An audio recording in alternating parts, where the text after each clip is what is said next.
जोहार। मैं मुकेश बिरुआ। बाबा हेरमोट किए बिना हो समाज में धान को खेतों में नहीं छींटा जाता है, ऐसी मान्यता है। बारिश आने के स्थिति के अनुसार बाबा हेरमोट किया जाता है। आजकल ठाकुर प्रसाद कैलेंडर देखकर अक्षय तृतीया को अक्सर बाबा हेरमोट किया जा रहा है, लेकिन परंपराओं की अगर बात की जाए तो उसमें यही देखा जाता है कि बारिश आने वाला है तो उससे पहले बाबा हेरमोट कर दिया जाता है। बारिश आने से पहले ही हेरमोट करने का कारण यही बताया जाता है कि जो निचली ज़मीनें हैं, जिसे हम लोग बेड़ा कहते हैं, उन ज़मीनों पर पानी जल्दी ही भर जाता है। इस कारण से बारिश आने से पहले ही अक्सर बाबा हेरमोट किया जाता है। पहले ज़माने में बाबा हेरमोट किए बिना कोई भी धान नहीं छींटता था, और यदि बिना हेरमोट किए कोई धान छींटता है तो गांव में उसके लिए दंड का प्रावधान होता था। यह सब परंपरा अभी नहीं है, मतलब दंड का प्रावधान का परंपरा अभी ख़त्म हो गया है।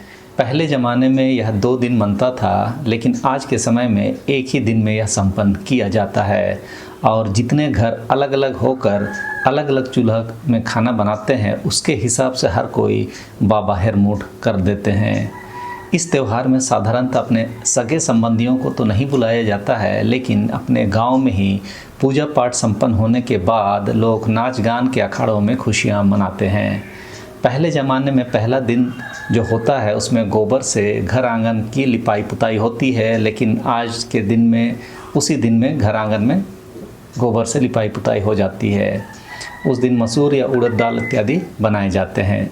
जब भी अधिक में खाना बनता है तो हाम हो दूम हो कोई संबंध में पूजा किया जाता है। इस दिन मुर्गा आदि की पूजा नहीं होती है, लेकिन लोग यदि खाना चाहें तो बना सकते हैं। कई गांवों में दूसरा दिन जो होता है वही बाबा हेरमोट का दिन होता है। हेरमोट में धान को छींट कर हेरो पर्व के लिए आह्वान किया जाता है। मतलब इन मुसिंगे गोड़ा रे बाबा को हेर नुतुम मिनते रगे हेरो पर्व रिया दिली ओआ सायु सरला को सिदुबिया। लेकिन उससे पहले हमें यह जानना जरूरी है कि हेरमोट के ये अनुष्ठान किसके प्रतीक हैं।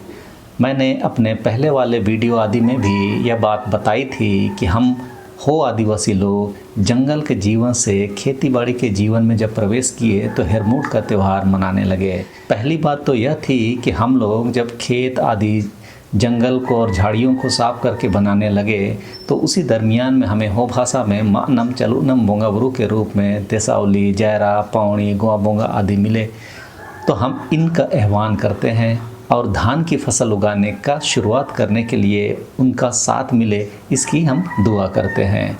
साथ ही इस धरती को इस्तेमाल करने का एक तरह से अनुमति भी इसी के साथ हमें मिल जाती है। और धान की फसल चक्र के विभिन्न कामों में कोई भी जंगली जानवर, सांप, बिच्छू, बाघ, भालू या हाथी हमें परेशान नहीं करेंगे या नहीं करे, ऐसा हम अपने प्राकृतिक शक्तियों से आह्वान करते हैं। और दूसरा महत्वपूर्ण बात, धान की फसल को हम लोग एक जीवित व्यक्ति की तरह ही मानते हैं, जिससे नया जीवन मिलता है। तो इस धान को भी साल भर के विभिन्न कामों में ध्यान नहीं दिए जाने या पैरों से ठोकर लगने या किन्हीं को सहयोग देने के क्रम में समुचित सम्मान धान को नहीं दे पाने, चींटी आदि के द्वारा धान ले जाने या किन्हीं को दान देते समय उन लोगों के द्वारा गलत मंशा से कोई बात बोलने आदि के लिए धान से हम माफ़ी मांगते हुए उसे ससम्मान आह्वान करते हैं, ताकि उस धान के बिचड़ा से नया फसल हमारा खुशहाली लेकर आए। और में जब पूजा किया जाता है तो उसमें इन शब्दों का इस्तेमाल होता है। मैं उसे में ही बोल दे रहा हूँ।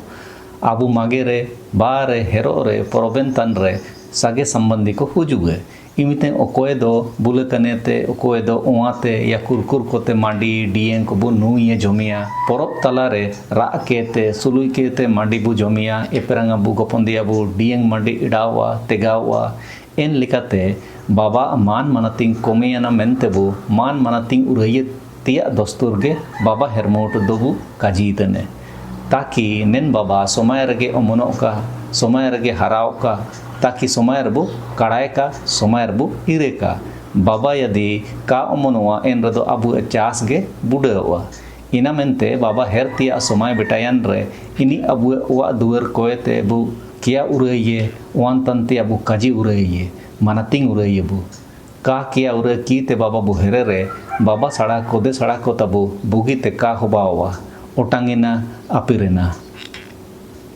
मतलब यदि बाबा हेरमोट में धान की फसल को हम ससम्मान नहीं छींटते हैं, वैसे में धान की अच्छी फसल नहीं हो पाएगी, क्योंकि ऐसी मान्यता है कि धान को सही सम्मान नहीं मिलने के कारण उस घर में अच्छी फसल के रूप में धान नहीं आएगी, बल्कि खरपतवार और दूसरे कारणों से फसल कम होगी, या सही बारिश नहीं होने से नुकसान में होगी, या अकाल के कारण नहीं हो पाएगी।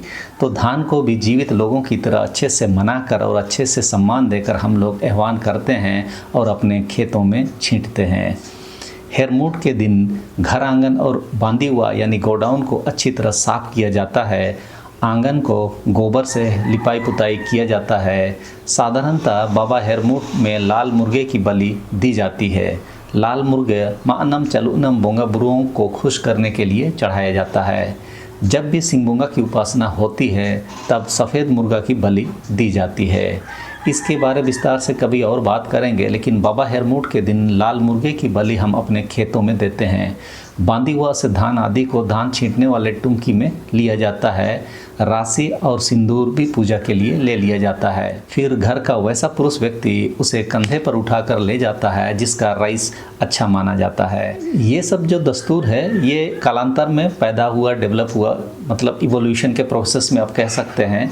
कई सारे दस्तूर तो उसी रूप में है, लेकिन सीधे तौर पर इसका जो प्रक्रिया है वो यही है कि हम अपने देवी देवताओं को, जो प्राकृतिक शक्तियाँ हैं, उनको आह्वान करते हैं कि हम अभी खेती बाड़ी शुरू कर रहे हैं, इसलिए आप हमारा साथ दें, कोई सांप बिच्छू बाघ भालू सब हमें परेशान ना करे। और दूसरा तो धान का हम लोग वापस ससम्मान आह्वान करते हैं ताकि वो नया फसल दे। ये दो मूल कारण हैं, बाकी सब चीज़ें दस्तूरें जो है वो समय अंतराल में पैदा हुई है। बाबा हेरमोट में अलग अलग गांव में अलग अलग दस्तूरों का पालन होता है। जैसे कई गांव में द्यूरी के द्वारा ही सिर्फ हेरमोट संपन्न किया जाता है, तो कई गांव में घर घर के लोग हेरमोट करते हैं।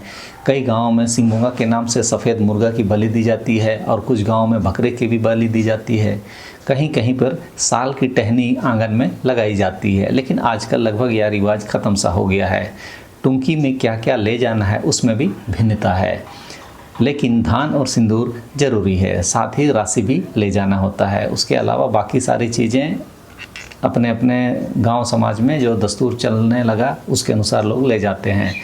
दस्तूरों में इन वस्तुओं का इस्तेमाल की अपनी संस्कृति है, उस पर हम कभी और बात करेंगे, लेकिन इसमें मैं मोटे तौर पर क्यों और क्या होता है उसी पर जानकारी देने के लिए यह बना दे रहा हूँ, तो हम उसी पर केंद्रित रह के बात को आगे बढ़ाते हैं। खेत में मुर्गे की बलि देने के दौरान धान को पूंजी के लिए दिया जाता है, उसी को कुदाली से मिट्टी से ढक दिया जाता है और बाकी खान पान घर में होता है।